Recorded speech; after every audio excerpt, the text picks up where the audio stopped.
પાઠ 15 અખંડ ભારતના શિલ્પી. બારડોલીની લડતનું ભારતના સ્વાતંત્ર્ય સંગ્રામની જેમ જ એક આગવું અને અનોખું મહત્વ છે. વલ્લભભાઈના સમર્પિત જીવનની સિદ્ધિઓનું આ એક શિરછોગું ગણાય છે. બારડોલીની લડત પૂરજોશમાં ચાલતી હતી. તેમાં કોઈ એક પ્રસંગે કોઈકના મોંમાંથી વલ્લભભાઈ પટેલ માટે ખેડૂતોના સરદાર એવો ઉદ્ગાર નીકળી ગયો હતો. જેમણે જેમણે આ ઉદ્ગાર સાંભળ્યો તેમણે ઉપાડી લીધો હતો. તેઓ સ્વાભાવિક રીતે ખેડૂતોના સરદાર તરીકે ઓળખાવા લાગ્યા હતા. બારડોલીની સમગ્ર લડતનો દોર વલ્લભભાઈના હાથમાં હતો. આ લડત વેળા એકવાર ગાંધીજી આવ્યા હતા. ગાંધીજીને ભાષણ કરવાની વિનંતી કરવામાં આવી હતી, પરંતુ તેમણે ના પાડીને કહ્યું હતું કે અહીંના સરદાર વલ્લભભાઈ છે, એટલે તેઓ એકલા જ ભાષણ કરી શકે. આમ ગાંધીજીએ વલ્લભભાઈને રીતસરનું સરદારનું બિરુદ આપ્યું હતું. પછી તો તેઓ માત્ર ખેડૂતોના સરદાર ન રહેતા સમગ્ર દેશના લોકહૈયામાં સરદારનું માનભર્યું સ્થાન પામ્યા હતા. વલ્લભભાઈનો જન્મ એમના મોસાળ નડિયાદમાં તારીખ 31 ઓક્ટોબર 1875 રોજ થયો હતો. તેમનું વતન હતું ખેડા જિલ્લાનું કરમસદ ગામ. તેમના પિતા ઝવેરભાઈ એક સામાન્ય ખેડૂત હતા. તેઓ રાણી લક્ષ્મીબાઈના લશ્કરમાં અંગ્રેજ સરકાર સામે ઈસવીસન 1857ના સ્વતંત્રતા સંગ્રામમાં લડ્યા હતા. દ્રઢતા અને દેશભક્તિ તેમની નસે નસમાં ધબકતી હતી. ગાંધીજીએ કહ્યું હતું, ખેતરમાં પરસેવો પાડતા ખેડૂતોનું જીવન જ સાચું જીવન છે. આ ખેડૂત પુત્રે પણ નાનપણમાં જીવનને ઝીણી નજરે જોયું હતું. ગામડાના જીવનની ઓછપ અને અધૂરપને અનુભવી હતી. આ વાત પિતાની જેમ વલ્લભભાઈએ બાળપણમાં આત્મસાત કરી હતી. ગામની શાળામાં પ્રાથમિક શિક્ષણ લઈ વલ્લભભાઈએ નડિયાદ અને વડોદરામાં ઉચ્ચ શિક્ષણ મેળવ્યું હતું. વિદ્યાર્થી વયથી જ તેમનામાં નિડરતા, નીતાગીરી કે દ્રઢ સંકલ્પ બળના બીજ પડેલા હતા. એકવાર તેમણે કાખબલાઈ થયેલી. ગામના વૈદ્યરાજે ઈલાજ માટે લોખંડના ધગધગતા સળિયા વડે ડામ દેવાનું વિચાર્યું. ત્યારે કુમળું બાળક જોઈ ખુદ વૈદ્યરાજ અવઢવ અનુભવવા લાગ્યા હતા. આ સમયે વૈદ્યરાજના હાથમાંથી ગરમ સળિયો લઈ જાતે જ ગાંઠ પર ડામ દઈ દીધો હતો. જોનારા સૌ દંગ રહી ગયા હતા. તેઓના વિશિષ્ટ ગુણોને વ્યક્ત કરતા બાળપણના આવા અનેક પ્રસંગો છે. વલ્લભભાઈએ કાયદાના અભ્યાસ માટે ઇંગ્લેન્ડ જવા બચત કરી પૈસા ભેગા કર્યા હતા. પરંતુ મોટા ભાઈ વિઠ્ઠલભાઈને લંડન જવા દઈ ભ્રાતૃભાવનું ઉત્તમ ઉદાહરણ પૂરું પાડી અનન્ય પ્રેમ પ્રગટ કર્યો હતો. પછીથી તો વલ્લભભાઈએ સખત પરિશ્રમ અને બુદ્ધિ ચાતુર્યથી એક સફળ વકીલ તરીકેની નામના મેળવી હતી. એક વખતની વાત છે, વલ્લભભાઈ કોર્ટની કાર્યવાહીમાં વ્યસ્ત હતા. ત્યાં પ્યુન આવીને એક તાર આપી ગયો હતો. તાર વાંચીને કોઈ જ પ્રતિક્રિયા વગર વલ્લભભાઈએ ખિસ્સામાં મૂકી દીધો. વળી તેઓ કોર્ટની કાર્યવાહીમાં લાગી ગયા. કાર્યવાહી પૂરી થયા પછી કોઈએ પૂછ્યું, મિસ્ટર પટેલ, શાનો તાર હતો? વલ્લભભાઈએ ધીમેથી જણાવ્યું, મારા પત્નીનું અવસાન થયું છે. આમ લાગણીને વશ થયા વગર પોતાની ફરજને અડગતાથી અદા કરી હતી. આમ તો દૂરથી જોનારને વલ્લભભાઈનું વ્યક્તિત્વ એકદમ વૃક્ષ લાગતું. સ્વભાવ પણ બહુ કડક છે એવી છાપ પડતી. પણ એ તેમની બોલી, સચ્ચાઈ અને આખા બોલાપણાના લીધે એમ લાગતું હતું. ખરેખર તો તેઓ નાળિયેર જેવા હતા. નાળિયેર ઉપરથી કઠણ બરછટ લાગે, પણ અંદરથી મીઠું અને કોમળ હોય છે. તેમના સ્વભાવની ખાસિયત એ હતી કે તે કોઈનાથી પણ ડરતા નહીં. ભલભલાને પણ કોઈ જ શેહ શરમ વગર સાચું અને સ્પષ્ટ સંભળાવી દેતા. વળી તેમની વાણીમાં જોમ અને જુસ્સો અને સચ્ચાઈનો રણકો રહેલો હતો. બારડોલીની લડત વખતે એક પત્રિકા પ્રગટ કરી હતી અને એક જાગૃત નેતા તરીકે ચેતવણી આપતા તેમણે લખ્યું હતું, લડાઈ લડવી હોય તો લગ્નમાં મહાલવાનું ન પોસાય. કાલ સવારે ઉઠીને તમારે ઉગ્યાથી આથમ્યા સુધી ઘરને તાળા મારી ખેતરમાં ફરતા રહેવું પડશે. છાવણી જેવી જિંદગી ગાળવી પડશે. ગરીબ તવંગર બધા વર્ગ અને બધી કોમ એક રાગ થઈ એક કોળીએ પ્રાણ હોય તેમ બળતે. આપણા હાથેથી એક દમડી સરકારને આપવી નથી. એ નિશ્ચયમાં કાયમ રહેજો, નહીં તો જીવ્યું ન જીવ્યું થઈ જશે અને તાલુકો કાયમના માટે બોજામાં પડશે. વલ્લભભાઈ વીર હતા એટલા જ વિનોદી હતા. મહાદેવભાઈની ડાયરીમાં વિનોદના ઘણા પ્રસંગો નોંધાયા છે. એકવાર મહાદેવભાઈએ ક્યાંક એક શબ્દ વાંચ્યો હતો. શબ્દ હતો રચનાત્મક ગફલત. એમને નવાઈ લાગી. રચનાત્મક ગફલત તે વળી કેવી હોય? પણ સરદાર જેમનું નામ બિરબલની છઠ્ઠાથી બોલી ઉઠ્યા, ન સમજ્યા? આજે તમે દાળ બનાવી હતી તેવી દાજેલી દાળ. વલ્લભભાઈએ જેલ યાત્રા પણ વેઠી હતી. દાંડી યાત્રાના 5 દિવસ પહેલા 7 માર્ચના રોજ અંગ્રેજ સરકારે રાસ ગામમાંથી ધરપકડ કરી હતી.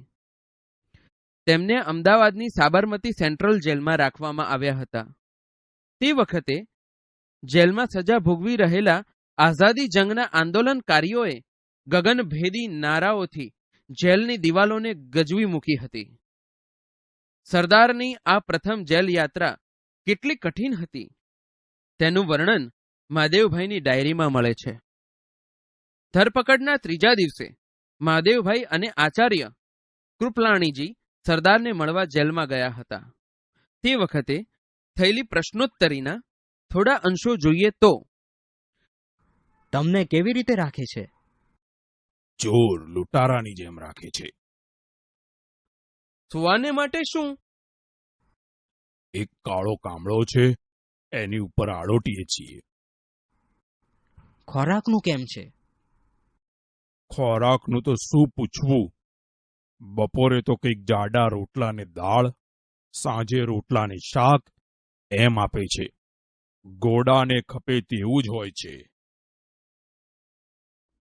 આઝાદી કાજે આપણા દેશ નેતાઓએ કેવી અને કેટલી યાતનાઓ વેઠી હતી તેની માત્ર આ એક ઝલક છે.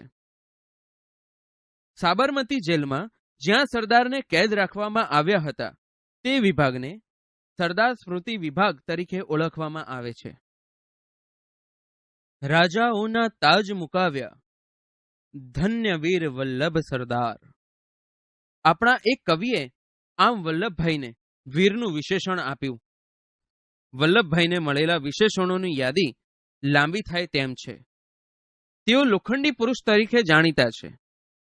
આપણી રાષ્ટ્રભાષાના કવિ હરિવંશરાય બચ્ચને સરદાર માટે અદ્ભુત કવિતાની રચના કરી છે.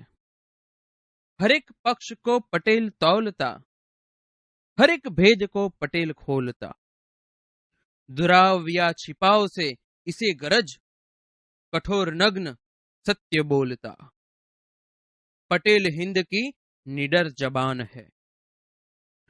સરદાર જન સમુદાયની નાડના ભારે પારખું હતા. લોક સમુદાય પર તેમની જબરદસ્ત પકડ હતી, જેને લીધે સંગઠન અને સંચાલનમાં તેમના બુદ્ધિ ચાતુર્યના દર્શન થતા હતા. લોકોને થતા અન્યાય અને દમન સામેની લડતમાં તેઓ હંમેશા અગ્રેસર રહેતા હતા. દાંડીકૂચ દરમિયાન લોખંડી મનોબળવાળા સરદારના ઉદ્ગારો જોઈએ તો, હવે એક ધર્મ યુદ્ધ ખેલવાનું છે જે દુનિયાએ પહેલા ક્યારેય નહીં જોયું હોય. બધા ગુજરાતીઓને ટકોરા મારીને કહી દઉં કે મૃત્યુનો ભય હોય તે જાત્રાએ જતા રહે. શરમાવું પડે તેવું કોઈ જ કામ સાચો ગુજરાતી નહીં કરે. ગુજરાતી પ્રજા સ્વતંત્રતાના ઇતિહાસમાં પહેલું પાનું લખીને મહાયુદ્ધના મંડાણ કરશે. પ્રભુ સૌનું કલ્યાણ કરે, ઈશ્વર સૌને સહાય કરે. સરદાર એટલે આપણા દેશની ત્રિમૂર્તિ ગાંધી, સરદાર અને જવાહરલાલ નહેરુ પૈકીની એક મૂર્તિ. એ યુગના આ ત્રણેય પ્રખર દેશભક્તો. ગાંધીજીએ સત્યને જ આરાધ્યું, સરદારે પાવિત્ર અને નહેરુએ સૌંદર્યનું મહિમા ગાન કર્યું. સરદારના ગુરુ ગાંધીજી હતા. સરદારના નૈતિકતા, દ્રઢ મનોબળ અને વ્યવહારુપણાના અનેક ઉદાહરણો ઇતિહાસના સોનેરી પાને લખાઈને પડ્યા છે. તેમાં ભારતના ગૃહપ્રધાન તરીકે સરદારની ભૂમિકાને તો ઇતિહાસ ક્યારેય ભૂલી શકશે નહીં. ભારતમાં અનેક નાના મોટા દેશી રજવાડાઓ હતા. આ રજવાડાના ઘણા રાજાઓ પોતાની રીતે સ્વતંત્ર રહેવાના મનસૂબા ઘડતા હતા. તે રાજ્યોના વિલીનીકરણની કપરી અને મહત્વની જવાબદારી સરદારના શિરે આવી હતી. આ કાર્ય ખૂબ જ મુશ્કેલ હતું, છતાં પણ તેમણે કુનેહપૂર્વક પાર પાડ્યું હતું. જ્યાં સમજાવટથી કામ ચાલ્યું ત્યાં તેમ કર્યું, પણ જ્યાં કડક હાથે કામ લેવાનું બન્યું ત્યાં કડપ પણ દાખવ્યો. ભારતના આ તમામ રાજ્યોને લોકશાહી સરકારના માળખામાં સામેલ કરી રાજાશાહીને નાબૂદ કરી હતી અને રાજાશાહીનો વિકલ્પ પૂરો પાડ્યો હતો. આમ દેશને અખંડતા બક્ષીને તેઓ અખંડ ભારતના શિલ્પી કહેવાયા. સરદાર સ્પષ્ટ બોલતા હતા. પ્રહાર કરતા તે ડરતા નહીં, ભલે કોઈને ગમે તે લાગે. વળી વળતો પ્રહાર જો પોતાના પર આવે તો તેથી જરાય ડગમગતા નહોતા. ગાંધીજીના અંગત સચિવ મહાદેવભાઈ દેસાઈ સરદાર માટે લખે છે, ખેડૂતોની ભાષામાં બોલતા સરદારની આંખોમાં અંગારા જેવી ચમક દેખાતી અને વિરોધીઓનો વિનાશ કરી નાખે તેવી આંધીનું સર્જન તેમની વાણીમાં થતું. ગાંધીજીએ સરદારના એક અત્યંત છુપા સ્વરૂપને છતું કરતા જણાવ્યું હતું કે સરદારની શૂરવીરતા, જ્વલંત દેશદાજ અને અનંત ધૈર્યના ગુણોથી તો હું અજાણ નહોતો, પણ તેમણે મને જે પ્રેમથી તરબોળ કર્યો છે તેવા માતૃપ્રેમ જેવા ગુણ માટે સદાય ઋણી છું. મને તેમની લાગણીઓમાં માતાનું સ્મરણ થઈ આવતું. માતા જ દર્શાવી શકે તેવા ગુણોનું મને સરદારે દર્શન કરાવ્યું. વલ્લભભાઈ સાદગી પ્રિય હતા. સાદું જીવન અને ઉચ્ચ વિચાર તેમનો જીવન મંત્ર હતો, જે પોતાની પુત્રી મણિબહેનને પણ તેમણે વારસામાં આપ્યો હતો. ઉત્તરકાળમાં દીકરી મણિબહેને પિતાની ઉલટથી સેવા કરી હતી. મણિબહેનની પણ સાદગી એવી કે થીંગડું મારેલી સાડી પહેરવામાં પણ તેઓ નાનપ અનુભવતા નહોતા. અખંડ ભારતના આ શિલ્પીનું તારીખ 15મી ડિસેમ્બર 1950ના રોજ અવસાન થયું. ચરોતરના એક નાનકડા ગામમાં જન્મીને છેક દેશના નાયબ વડાપ્રધાન અને ગૃહમંત્રી તરીકે સેવાઓ આપનાર સરદારને લાખ લાખ વંદન. સાબરમતી જેલમાં જ્યાં સરદારને કેદ રાખવામાં આવ્યા હતા તે વિભાગને સરદાર સ્મૃતિ વિભાગ તરીકે ઓળખવામાં આવે છે. રાજાઓના તાજ મુકાવ્યા, ધન્ય વીર વલ્લભ સરદાર. આપણા એક કવિએ આમ વલ્લભભાઈને વીરનું વિશેષણ આપ્યું. વલ્લભભાઈને મળેલા વિશેષણોની યાદી લાંબી થાય તેમ છે. તેઓ લોખંડી પુરુષ તરીકે જાણીતા છે. આપણી રાષ્ટ્રભાષાના કવિ હરિવંશરાય બચ્ચને સરદાર માટે અદ્ભુત કવિતાની રચના કરી છે. હરેક પક્ષ કો પટેલ તૌલતા, હરેક ભેદ કો પટેલ ખોલતા, दुराव या छिपाव से इसे गरज, कठोर नग्न सत्य बोलता, पटेल हिंद की निडर जबान है. સરદાર જન સમુદાયની નાડના ભારે પારખું હતા. લોક સમુદાય પર તેમની જબરદસ્ત પકડ હતી, જેને લીધે સંગઠન અને સંચાલનમાં તેમના બુદ્ધિ ચાતુર્યના દર્શન થતા હતા. લોકોને થતા અન્યાય અને દમન સામેની લડતમાં તેઓ હંમેશા અગ્રેસર રહેતા હતા. દાંડીકૂચ દરમિયાન લોખંડી મનોબળવાળા સરદારના ઉદ્ગારો જોઈએ તો, હવે એક ધર્મ યુદ્ધ ખેલવાનું છે. જે દુનિયાએ પહેલા ક્યારેય નહીં જોયું હોય. બધા ગુજરાતીઓને ટકોરા મારીને કહી દઉં કે મૃત્યુનો ભય હોય તે જાત્રાએ જતા રહે. શરમાવું પડે તેવું કોઈ જ કામ સાચો ગુજરાતી નહીં કરે. ગુજરાતી પ્રજા સ્વતંત્રતાના ઇતિહાસમાં પહેલું પાનું લખીને મહાયુદ્ધના મંડાણ કરશે. પ્રભુ સૌનું કલ્યાણ કરે. ઈશ્વર સૌને સહાય કરે. સરદાર એટલે આપણા દેશની ત્રિમૂર્તિ ગાંધી, સરદાર અને જવાહરલાલ નહેરુ પૈકીની એક મૂર્તિ. એ યુગના આ ત્રણેય પ્રખર દેશભક્તો. ગાંધીજીએ સત્યને જ આરાધ્યું, સરદારે પાવિત્ર અને નહેરુએ સૌંદર્યનું મહિમા ગાન કર્યું. સરદારના ગુરુ ગાંધીજી હતા. સરદારના નૈતિકતા, દ્રઢ મનોબળ અને વ્યવહારુપણાના અનેક ઉદાહરણો ઇતિહાસના સોનેરી પાને લખાઈને પડ્યા છે. તેમાં ભારતના ગૃહપ્રધાન તરીકે સરદારની ભૂમિકાને તો ઇતિહાસ ક્યારેય ભૂલી શકશે નહીં. ભારતમાં અનેક નાના મોટા દેશી રજવાડાઓ હતા. આ રજવાડાના ઘણા રાજાઓ પોતાની રીતે સ્વતંત્ર રહેવાના મનસૂબા ઘડતા હતા. તે રાજ્યોના વિલીનીકરણની કપરી અને મહત્વની જવાબદારી સરદારના શિરે આવી હતી. આ કાર્ય ખૂબ જ મુશ્કેલ હતું, છતાં પણ તેમણે કુનેહપૂર્વક પાર પાડ્યું હતું. જ્યાં સમજાવટથી કામ ચાલ્યું ત્યાં તેમ કર્યું, પણ જ્યાં કડક હાથે કામ લેવાનું બન્યું ત્યાં કડપ પણ દાખવ્યો. ભારતના આ તમામ રાજ્યોને લોકશાહી સરકારના માળખામાં સામેલ કરી રાજાશાહીને નાબૂદ કરી હતી અને રાજાશાહીનો વિકલ્પ પૂરો પાડ્યો હતો. આમ દેશને અખંડતા બક્ષીને તેઓ અખંડ ભારતના શિલ્પી કહેવાયા. સરદાર સ્પષ્ટ બોલતા હતા. પ્રહાર કરતા તે ડરતા નહીં, ભલે કોઈને ગમે તે લાગે.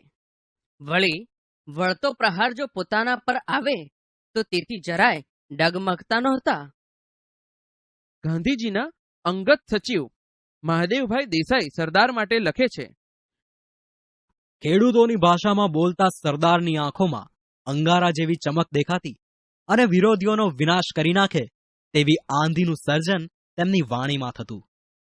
ગાંધીજીએ સરદારના એક અત્યંત છુપા સ્વરૂપને છતું કરતા જણાવ્યું હતું કે સરદારની શૂરવીરતા, જ્વલંત દેશદાજ અને અનંત ધૈર્યના ગુણોથી તો હું અજાણ નહોતો, પણ તેમણે મને જે પ્રેમથી તરબોળ કર્યો છે તેવા માતૃપ્રેમ જેવા ગુણ માટે સદાય ઋણી છું.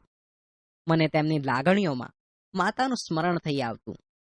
માતા જ દર્શાવી શકે તેવા ગુણોનું મને સરદારે દર્શન કરાવ્યું. વલ્લભભાઈ સાદગી પ્રિય હતા. સાદું જીવન અને ઉચ્ચ વિચાર તેમનો જીવન મંત્ર હતો, જે પોતાની પુત્રી મણિબહેનને પણ તેમણે વારસામાં આપ્યો હતો. ઉત્તરકાળમાં દીકરી મણિબહેને પિતાની ઉલટથી સેવા કરી હતી.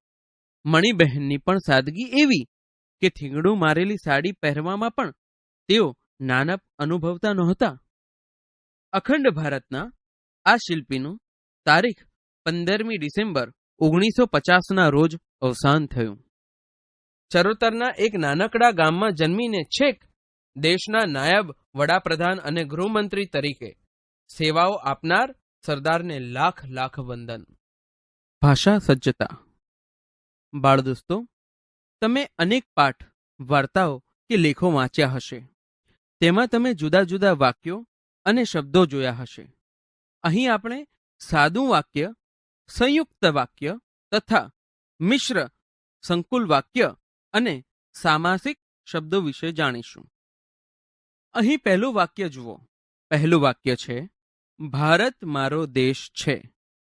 આ સાદા વાક્યોનું ઉદાહરણ છે, જેમાં છે એ એક ક્રિયાપદ વપરાયું છે. બાળ દોસ્તો, અહીં ખાસ ધ્યાનમાં રાખો કે સાદા વાક્યમાં હંમેશા ઓછામાં ઓછું એક ક્રિયાપદ કે એક ઉદ્દેશ વિધેય તો હોય જ છે. બાળ દોસ્તો, હવે અહીં આપેલું બીજું વાક્ય જુઓ. બીજું વાક્ય છે, અતિથિ માટે ખુરશીની વ્યવસ્થા રખાઈ છે. પણ તેઓ નીચે બેસવાનો આગ્રહ રાખે છે. આ વાક્ય સંયુક્ત વાક્યનું ઉદાહરણ છે, કેમ કે સંયુક્ત વાક્યો હંમેશા ને, અને, પણ, છતાં, તો પણ, છતાં પણ, તેમ છતાં, કે, અથવા, અથવા તો, કાં તો, એટલે, માટે, તેથી, નહિતર, કેમ કે, કારણ કે વગેરે જેવા સંયોજકોથી બનતા હોય છે.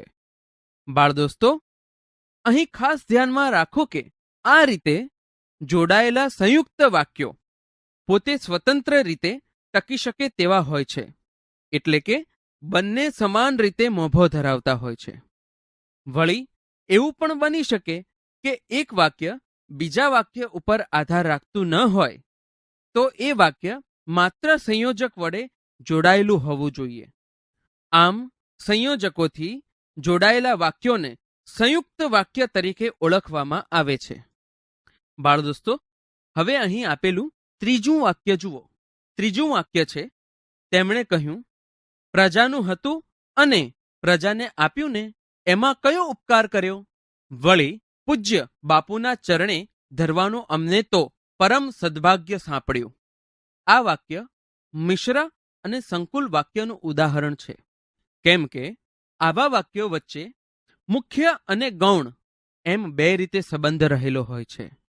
વળી આવા વાક્યો પણ અમુક સંયોજકોના ઉપયોગથી બને છે, જેવા કે, જે તે, જેવું તેવું, જ્યારે ત્યારે, જેમ તેમ, જ્યાં સુધી ત્યાં સુધી, જો તો, જ્યાં ત્યાં વગેરે. ઘણીવાર જે તે જેવા સંયોજકોમાં જે અક્ષરનો લોપ પણ થઈ શકે છે. કેટલીક વાર મુખ્ય વાક્યમાં એ, એવું, એટલું જેવા પદ હોય તો ગૌણ વાક્ય એની સાથે જોડાઈ જાય છે અને એમાં બીજા કોઈ સંયોજકની જરૂર પડતી નથી. જ્યારે સંકુલ વાક્યમાં ગૌણ વાક્ય એ મુખ્ય વાક્યના વિસ્તાર રૂપે કે ક્રિયા વિશેષણ તરીકે અથવા કર્મ કે શરતને સ્થાને આવે છે, એટલે કે મુખ્ય વાક્યને આધાર રાખી એનો વિસ્તાર થાય છે. બાળદોસ્તો, અહીં ખાસ ધ્યાનમાં રાખો કે એક વાક્યને કેન્દ્રમાં રાખી અન્ય વાક્યો એના વિસ્તરણ રૂપે જોડાયેલા હોય ત્યારે એ સંકુલ વાક્ય કે મિશ્ર વાક્ય ગણાય. બાળદોસ્તો, હવે આપણે અહીં આપેલા શબ્દો વાંચીએ. શીર છોગું, સ્વાતંત્ર્ય સંગ્રામ, દેશભક્તિ, ખેડૂત પુત્ર, દાંડી યાત્રા.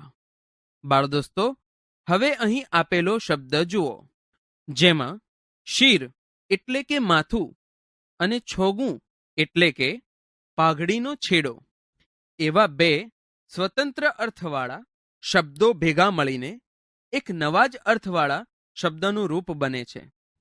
શીર છોગું, જેનો અર્થ થાય છે શીર ઉપર શોભતું છોગું. આવી જ રીતે બાકીના અન્ય શબ્દો વાંચીને સમજો. પણ બાળદોસ્તો, અહીં ખાસ ધ્યાનમાં રાખો કે બે સ્વતંત્ર અર્થવાળા શબ્દો ભેગા મળીને એક નવા જ અર્થવાળા શબ્દનું રૂપ બને છે અને આ રીતે બનતા શબ્દોને વ્યાકરણની ભાષામાં સામાસિક શબ્દો કહેવાય.